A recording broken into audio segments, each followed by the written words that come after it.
বিজয় অর্জন করব। বগাবাসীকে এবার চাঁদাবাজি থেকে আমরা নিরন্তর দেব ইনশাআল্লাহ। এবার চাঁদাবাজের কবর রচনা হবে ইনশাআল্লাহ। বগাবাসী এবার চাঁদার কি কবর রচনা চান আপনারা? মাদকের কবর রচনা চান আপনারা? খুন হত্যা লুটতরাজ কি বন্ধ চান আপনারা?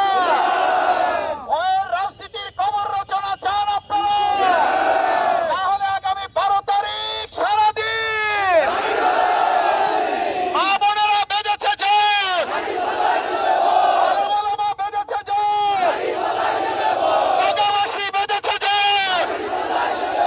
বগা ফেরি কি হবে? ইনশাআল্লাহ দাঁড়িপাল্লা বিজয়ের মাধ্যমে বগা সেতু ইনশাআল্লাহ নির্বাচন হবে। বগা ব্রিজ ইনশাআল্লাহ আনুষ্ঠানিকভাবে কাজ শুরু হবে। ইনশাআল্লাহ আমাদের বগায় হিন্দু ধর্মাবলম্বীরা মায়ের কোলে নিরাপদে বাস করবে। আমাদের ব্যবসায়ীরা নিরাপদে ব্যবসা করবে। বগা বাজারকে আধুনিক বাজারে পরিণত করা হবে। আমাদের তরুণদের আত্মকর্মসংস্থান এবং চাকরির ব্যবস্থা করা হবে। আসুন আগামী 12 তারিখ আমরা শুধু ভোট দেব না, আমরা ভোট কেন্দ্র পাহারাও দেব। ভোট পাহারাদের দিকে যে জীবন বাজি রাখতে হয়, রাজি আছেন কারা?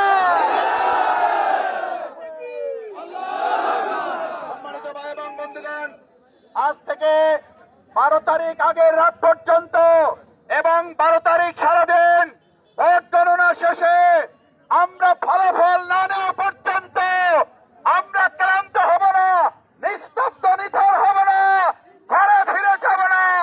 জনগণের ভালোবাসার প্রতীক দাঁড়িপাল্লার বিজয় নিয়ে আমরা ঘরে ফিরবো।